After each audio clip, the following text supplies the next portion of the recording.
Hello everyone, welcome to my channel. आप लगातार तैयारी कर रहे हैं, मुझे पता है। आज जो मैं आपसे चर्चा करूंगा क्लास 12 सीबीएसई बोर्ड इंग्लिश, जो स्टोरी है लॉस्ट स्प्रिंग के बारे में। आप लॉस्ट स्प्रिंग चैप्टर को बार बार पढ़ें तो उस पर दो कहानी आपको निकल कर आएंगे। एक जो है वह है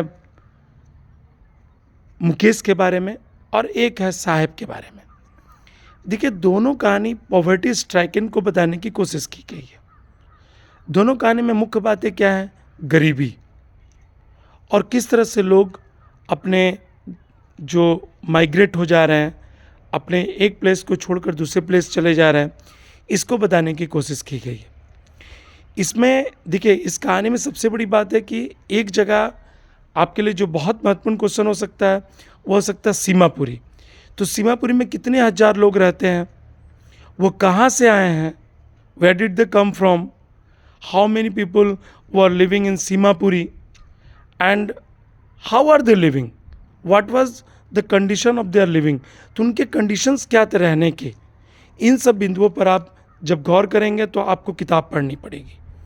आप लाइन बाय लाइन पढ़े टेक्स्ट बुक को तो इसका आंसर आप लिख सकते हैं। साहब का नाम क्या था? तो साहिब आलम, लेकिन उसको उसका मीनिंग पता नहीं था कि मेरा नाम साहिब आलम क्यों रखा गया है। ठीक है ना?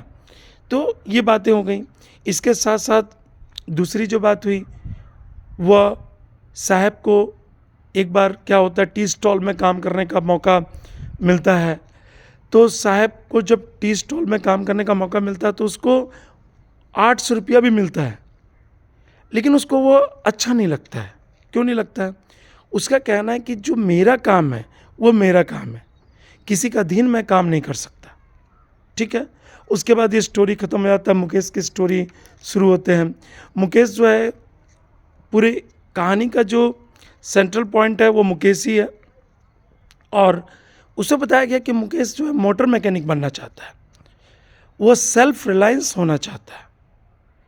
वह उसके जो फैमिली में जितने भी लोग हैं वो टेलर हैं, गरीब है। वो चाहता है कि नहीं, मैं इन जो वेब ऑफ पॉवर्टी है उससे निकलूं और मैं अपना काम खुद करूं। तो एक बार नरेटर जाती भी है मुकेश के घर में। वो टोटल कंडीशंस को देखती है, स्थितियों को ऑब्जर्वेशन करती है कि कैसी स्थिति है उसके घर की। ठीक है ना? तो अब मुकेश के कहानी को और इसके साथ साथ इस पर, हाँ, फिरोजाबाद सबसे पॉपुलर था कांच की चूड़ियों के लिए। वहाँ पर एक बंद कोठरी तो उसमें कांच की चूड़ियाँ बनाई जाती थी और वहाँ पर मोस्टली लोगों का जो आई साइट है वो लॉस्ट हो चुका था। अब आप पूछेंगे क्यों हो चुका था? क्योंकि जो डस्ट है कांच की चूड़ियों का, वह जब शीशा का डस्ट आँख में जाता है तो वह आँख को कमज़ोर कर देता है। तो इसमें दो बातें निकल कर आई, एक फिरोजाबाद और एक सीमापुरी।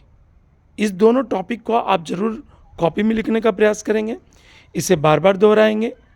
और कुछ क्वेश्चन सर, छोटे छोटे क्वेश्चन सर हैं, उसे भी आप गौर करेंगे कि किस तरह से क्वेश्चन सर इसके आ सकते हैं। जब आप टेक्स्ट बुक को पढ़ेंगे तो आपको पूरे क्वेश्चन सर पर कमांड हो जाएंगे। ठीक है, फिर मिलते हैं नेक्स्ट वीडियो में।